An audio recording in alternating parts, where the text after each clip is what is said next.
Srimad Bhagavatam, traducido y comentado por Srila Prabhupada.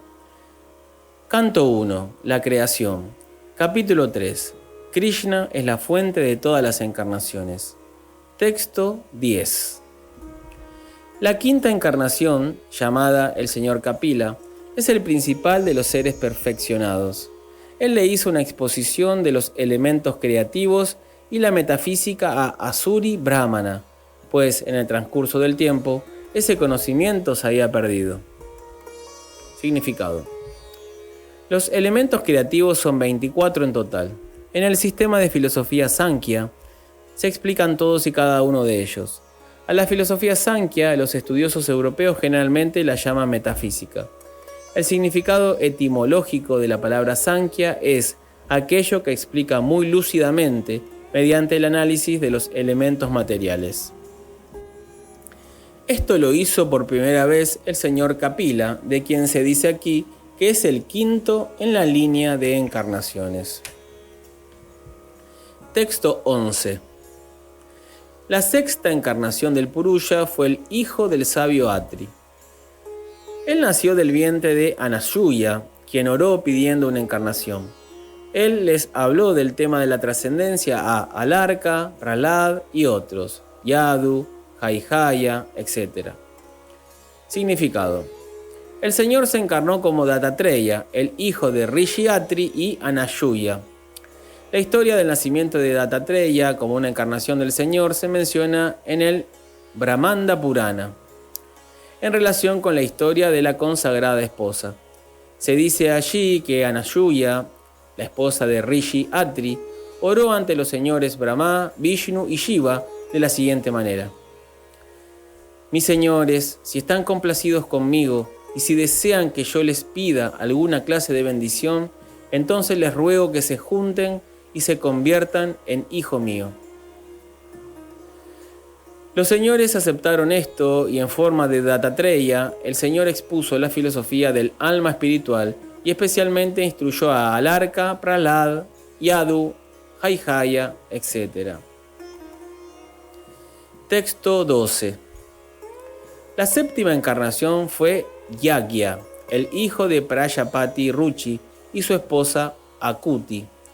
Él controló el periodo durante el cual ocurrió el cambio del Manu Swayambhuva y fue asistido por semidioses tales como su hijo Yama. Significado. Los cargos administrativos que ocupan los semidioses para mantener las regulaciones del mundo material se les ofrecen a los más elevados de los seres vivientes piadosos. Cuando hay escasez de esa clase de seres vivientes piadosos, el Señor se encarna como Brahma, Prajapati, Indra, etc. y asume el cargo. Durante el periodo de Swayambhuva Manu, el periodo actual es el de Vaivasvata Manu, no había ningún ser viviente apto que pudiera ocupar el puesto de Indra, el rey del planeta Indraloka, el cielo. En esa ocasión, el propio Señor se convirtió en Indra.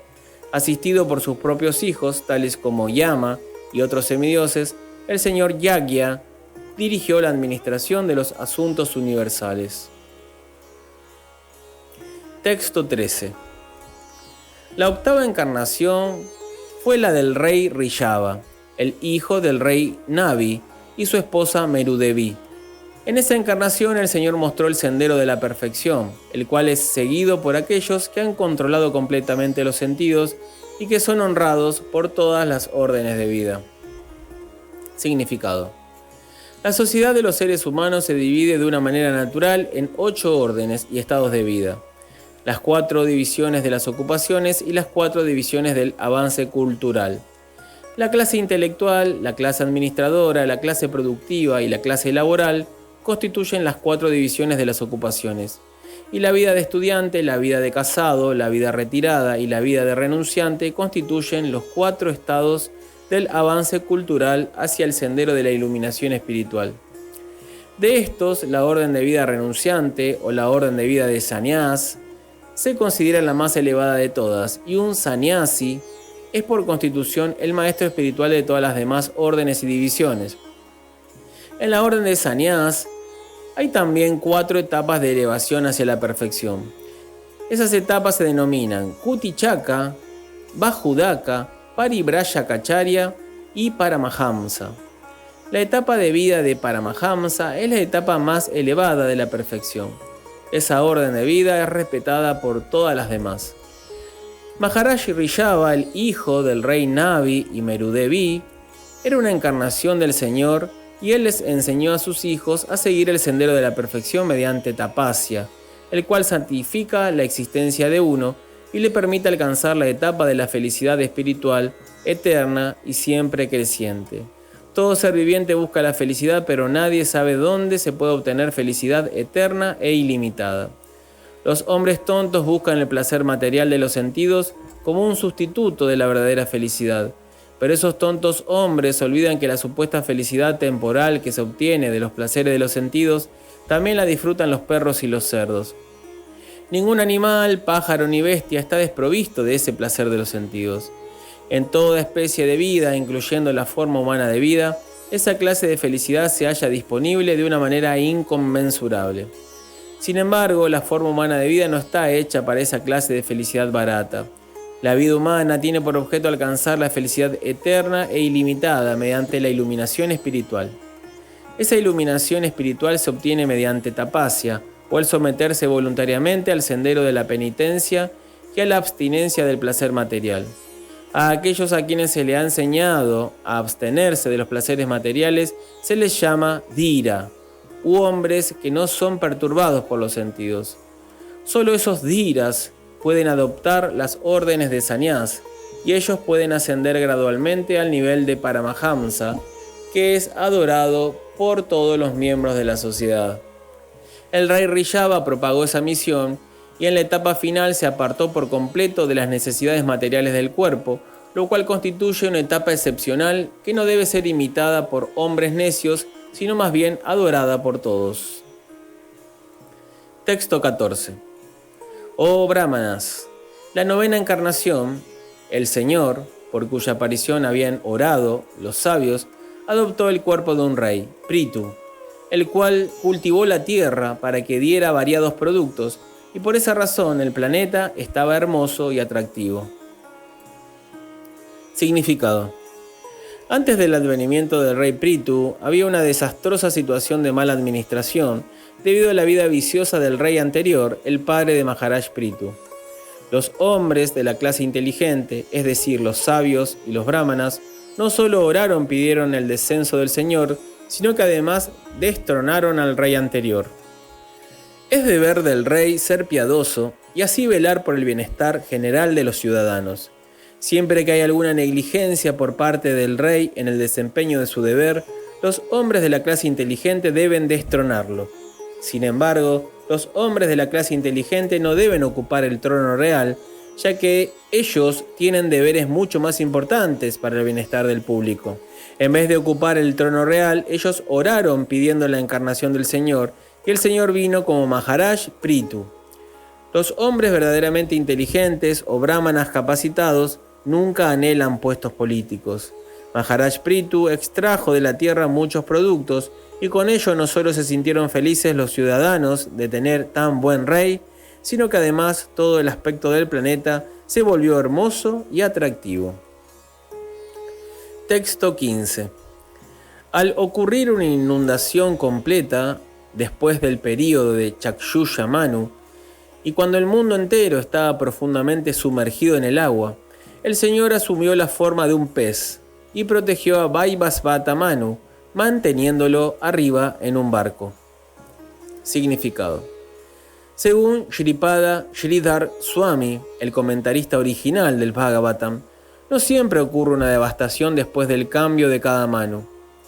Y sin embargo, esta inundación que ocurrió después del período de Chakshusha Manu tuvo lugar para mostrarle algunas maravillas a Satyavrata. Pero Sri Jiva Goswami ha dado pruebas definitivas tomadas de escrituras autoritativas tales como el Vishnu Dharmotara o Markandeya Purana, el Harivamsha, etc., que indican que siempre ocurre una devastación después del final de todos y cada uno de los Manus.